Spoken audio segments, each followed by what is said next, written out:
Finaritra daholo sika rehetra mpanaraka ny fandarana fanorenam-ponoana eto amin'ity MCTV mamitsika ity. Video izay fampizarana tenin'Andriamanitra, ifampaherezana rindrindra, ampiorina tsara ny finoantsika miaraka amin'ny Tompo satria amin'izao fotoana izao ry havana dia mila matanjaka ny finoantsika, mila mahery ny finoantsika ary mila manova ny zavatra rehetra ny finoantsika. Dia isika hivavaka dia ametraka ny fotoana am-pelantanan'ny Tompo ary hivavaka isika. Raha eo mankasitraka izay amin'ny anaran'i Jesosy mitenena aminay araka ny fombanao dia matoky ny fanahinao masina izay ampiteny anay hiasa ty anatinay amin'ny anaranao Tompo. Amen.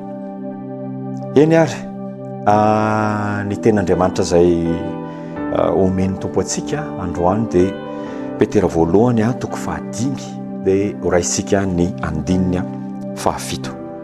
Izay mivaky toy izao amin'ny anaran'i Jesosy hoe ary apetrao aminy ny fanahinareo rehetra fa izy no ia anareo. Averiko ihany satria mpamakina ny teny dia mino fa handray hafatra sady ianao. Apetrao aminy ny fanahinareo rehetra fa izy no ia anareo. Ry havana, natiora antsika ty olombelona ity ny mana. Ary tsy tokony anamelo tena isika raha toka mety misy fanahina indraindray amin'ny zavatra rehetra ataontsika. Fa ny soratra masina kosa nefa dia manome taridalana mazava ho ao anatin'izany hoe raha misy tratran'ny fanahina dia omeny ny soratra masina hoe apetrao aminy. Amin'ny dikateny frantsay moa dia milaza hoe décharger sur lui tous vos soucis.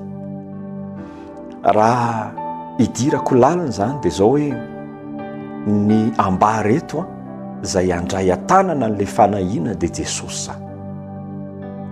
Ary te hampatsiahy mandrakariva ry havana fa ny nanehoan'i Jesosy ny fandraisana tanana ny momba antsika rehetra dia teo amin'ny hazo fijaliana.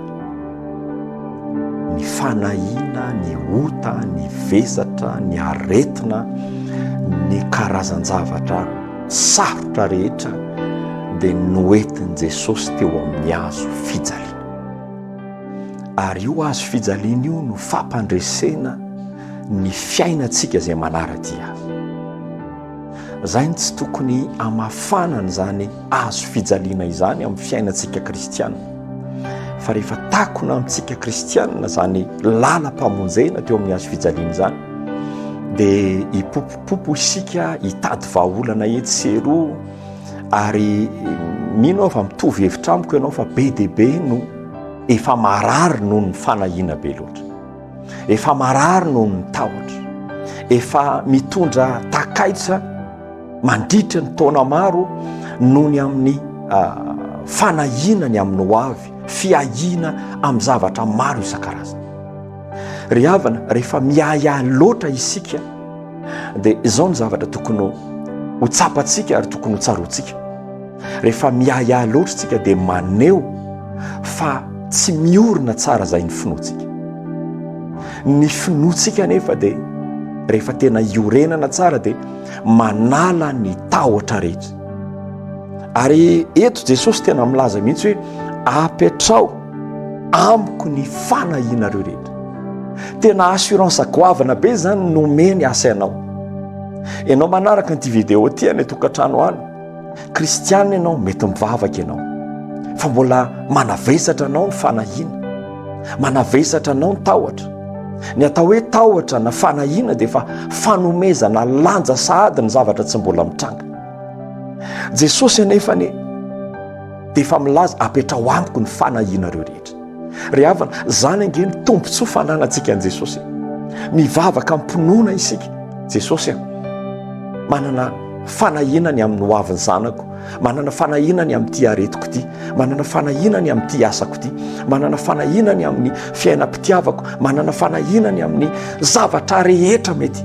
Fa zao kosa ometsika an'i Jesosy zany, atolotra ho azy zany.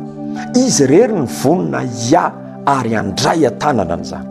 Ary amin'ny fotoana isika manome ny fanahitsika ny vesatra rehetra eo am-pelatana, araky nambarany hoe makanesa ty amiko ianareo zay miasa fatratra sy mavesatra etana.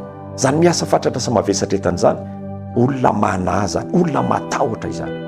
Fa saingy zao no hanome fitsarana ho anareo. Ry havana, sitrapon'i Jesosy ny anananao fitsarana, sitrapon'i Jesosy ny iainanao anaty fitsarana, sitrapon'i Jesosy ny iainanao sy ny ankonanao, ny tokantranonao ao anaty fitsarana. Na misy zavatra mety mampitebiteby sy manany hafa, ianao afaka nitsahatra satria omenao an Jesosy ny fanahiana reo rehetra. Manao vavavaka, omeo an Jesosy ny fanahiana, fa izy afaka ia an'izany.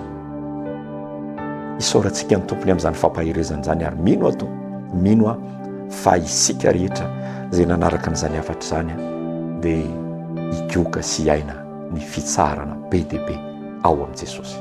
Pasteur Andrato Mahenina avy amin'ny Fiangonana Fanasy Fiainana no iraky ny tompo nizaran'izany fampiorenana sy fampahirezana ho antsika ao anatin'izao fanorenam-pinoana eto amin'ny MCTV izao. Finaritra to.